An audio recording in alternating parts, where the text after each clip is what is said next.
اور عمران خان صاحب سے کوئی ملاقات نہیں کروائی جا رہی رادر۔ دوسرا، مظہر بڑلا صاحب جو کہہ رہے ہیں کہ عمران خان صاحب عید سے پہلے رہا ہو جائیں گے، تو یہ کس صورت میں ممکن ہے؟ ظاہر ہے ہمارے سامنے بات ہے، عمران خان صاحب کی جو سزا معطلی کی درخواست ہے یہ لگ جائے، اور 9 مئی کے مقدمات میں جو عمران خان صاحب کی 8 مقدمات میں ضمانت کی درخواستیں ہیں ان پر فیصلہ ہو جائے، عمران خان صاحب باہر آ سکتے ہیں۔ تو یہ آنے کو تو 1 سے 2 دن میں کام ہو سکتا ہے، لیکن سسٹم عمران خان صاحب کے معاملات کو گھسیٹ رہا ہے، لٹکا رہا ہے۔ باقی قیادت کی بات ہوتی ہے تو ان کے معاملات کو بھی لٹکایا اور گھسیٹا جاتا ہے۔ تو مجھے یہ نظر نہیں آ رہا کہ اگر کچھ ہو بھی تو اس میں وقت لگے گا، یعنی اگر عمران خان صاحب کے معاملات میں بھی کچھ ہو رہا ہو، کوئی کہیں پیش رفت ہو رہی ہو، تو مجھے لگتا ہے کہ اس پہ 4 مہینے لگ جائیں گے، 5 مہینے لگ جائیں گے۔ باقی قیادت میں سے ایک آدھ ممکن ہے عید سے پہلے، وگرنہ ان میں بھی وقت لگے گا۔ لیکن یہ جو بات ہو رہی ہے کہ عید سے پہلے، بہت مشکل نظر آ رہا ہے۔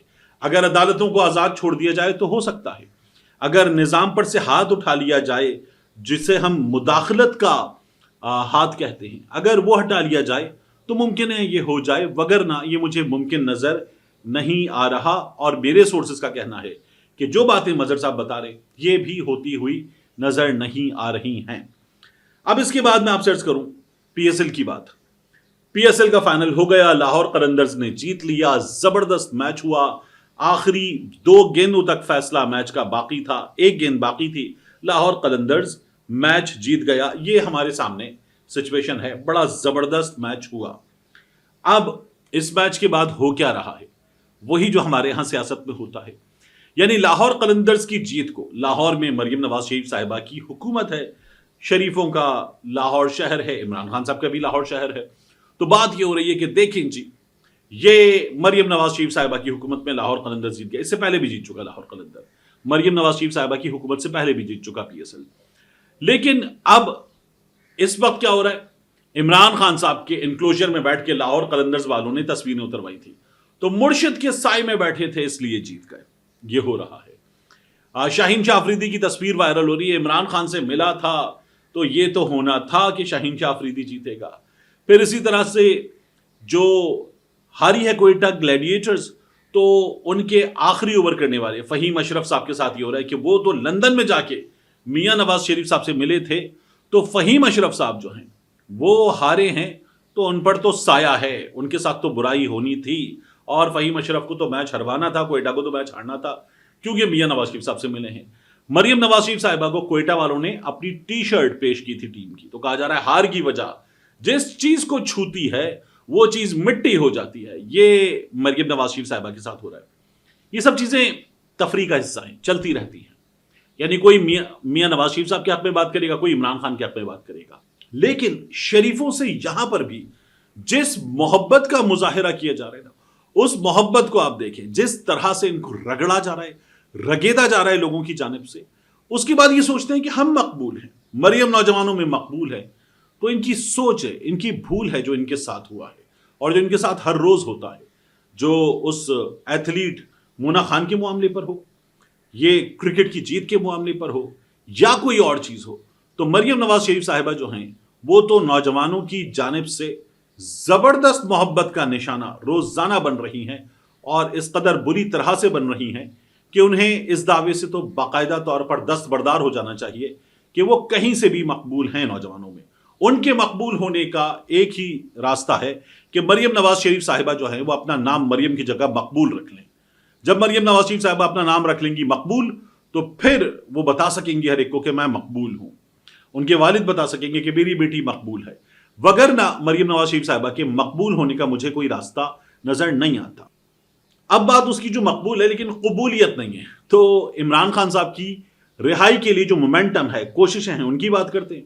ہم نے دیکھا پاکستان تحریک انصاف والوں نے عمران خان رہائی تحریک کراچی سے سکھر تک بھرپور مہم چلائی، اور یہ لوگ سکھر تک پہنچے، ان کا شہر شہر استقبال کیا گیا، کراچی سے نکلے، حیدرآباد میں فردوس شمیم نقوی صاحب گرفتار ہو گئے، اس کے بعد یہ سندھ کے مختلف شہروں یعنی آصف علی زرداری کے شہر نواب شاہ پہنچے، پھر اس کے بعد شہداد پور، باقی شہر ہم نے دیکھا، ان کا بہت زبردست استقبال ہوا، اور نوجوانوں نے، خاص طور پر نوجوانوں نے جس طرح سے ان کا ساتھ دیا، نظر یہ آ رہا ہے کہ سندھ میں پاکستان تحریک انصاف کے لیے زبردست جوش و خروش ہے، اور پاکستان پیپلز پارٹی کے لیے بری خبر ہے۔ یہ بری خبر آپ کو عمران خان رہائی تحریک نے سکھڑ تک لے جا کر اندرون سندھ دکھائی ہے، اس سے پہلے بھی دکھائی گئی ہے۔ اور کراچی میں کیا ہوا ہے؟ کراچی میں گزشتہ رات جلسہ بھی ہوا، کراچی میں گزشتہ رات زبردست ریلی بھی نکالی گئی۔ حلیم عادل شیخ صاحب انہوں نے جلسہ کیا، تقاریر ہوئیں، اور پھر اس کے بعد یہ لوگ نکلے سڑکوں پر اور کال دو اڈیالہ کی کال دو کے نعرے لگاتے ہوئے یہ لوگ تیار تھے، مومنٹم یہ بلڈ کر رہے ہیں۔ سندھ میں زبردست تیاری ہے، پاکستان تحریک انصاف کے کارکن بہت پرجوش ہیں اور وہ تو یہ کہہ رہے ہیں کہ جان دیں گے عمران خان کے لیے، آپ کال دیجئے ہم جان دیں گے، ہم 26 کو نہیں ڈرے تو ہمیں اب کون ڈرا سکتا ہے۔ اور وہ سیدھا کہہ رہے ہیں کہ ہم اسٹیبلشمنٹ کو بتانا چاہتے ہیں کہ ہمیں ایک کال ملے گی اور ہم بہت بھرپور تیاری کے ساتھ آئیں گے۔ یہ ورکر اب صاف انداز میں بات کر رہا ہے۔ تو کراچی تیار ہے، گو کہ کراچی میں پاکستان تحریک انصاف کے کچھ مسائل ہیں، اس کے باوجود بھی کراچی تیار ہے۔ اور میری ان لوگوں سے بات ہوئی، دونوں سائٹ کے لوگوں سے، انہوں نے کہا ہمارے مسائل ہوں گے سو ہوں گے، اور ایک دوسرے کے لیے انہوں نے کچھ شکایتیں بھی کی، بہت بری شکایتیں بھی کی، لیکن ان کا یہ کہنا ہے کہ جب ہمیں کال دی جائے گی تو وہ بھی جائیں گے، ہم بھی جائیں گے، اور بہت بھرپور انداز میں جائیں گے، اور ہم دونوں میں ایک چیز ہے مسابقت میں، مقابلے کی فضا میں، کہ وہ کہتے ہیں ہم ان سے بہتر کر کے دکھائیں گے۔ تو یہ پاکستان تحریک انصاف کے لیے یہاں اچھی بات ہے۔ آخری چیز جو مجھے آپ کے سامنے رکھنی ہے وہ ہے شہربانوں کا معاملہ، ننھی شہربانوں کا۔ پاکستان تحریک انصاف کی ینگ ایکٹیوسٹ شہربانو، اس کے ساتھ کیا ہو رہا ہے؟ ہم نے دیکھا کہ شہربانو کے والد پر FIR، شہربانو کی والدہ کو اٹھا لیا گیا، ان کے والدین کا اسکول ہے، اس اسکول کو سیل کر دیا گیا، جس طرح کے کام کیے گئے، پانی بند کر دو، بجلی بند کر دو، یہ سب کچھ ان کے ساتھ کیا جا رہا ہے۔ شہربانو کو، ایک چھوٹی بچی کو پری اریسٹ بیل کروانی پڑی ہے، اور وہ جہاں جا رہے ہیں، جس سرکاری دفتر میں جا رہے ہیں کہ سیل کیا ہوا ہے، ایجوکیشن ڈپارٹمنٹ والوں کے پاس جائیں، پانی والوں کے پاس جائیں، بجلی والوں کے پاس جائیں، پولیس کے پاس جائیں، جہاں جائیں انہیں یہ بتایا جاتا ہے کہ آپ کے لیے اوپر سے آرڈر ہے، آپ کو تو ہمیں فکس کرنا پڑے گا۔ تو یہ ہو رہا ہے۔ شہربانو نے ٹویٹر پہ کیا بتایا ہے مسلسل اپنا کیس بتاتے ہوئے؟ وہ بتاتی ہے کہ 5 دن ہو گئے میرے گھر میں بجلی نہیں ہے، جس کی وجہ سے پانی بھی نہیں ہے۔ SDO نوید الرحمان صاحب، آپ بہت فرما بردار ملازم ہیں، لیکن یہ بتائیں کہ ان معاملات میں FIR تو گھر کے سربراہ پر ہوتی ہے۔ میری والدہ کے کوائف آپ کو کس نے دیے؟ کیا وابڈا والے نادرا والوں کا بھی کام کرتے ہیں؟ لوگوں کی زندگیوں میں آسانیاں پیدا کریں، نہ کہ ان کے لیے پریشانی کا باعث بنیں۔ یہ اپنا کیس سامنے رکھتے ہوئے شہربانو مسلسل بات کر رہی ہے اور کہہ رہی ہے کہ ملک قانون کی بالادستی کے بغیر نہیں چل سکتا۔ ظلم اور ناانصافی کو اتنا نہ بڑھائیں کہ اس ملک میں جینا ناممکن ہو جائے۔ یہ ایک چھوٹی بچی کہہ رہی ہے، 14-15 سال عمر ہوگی اس کی۔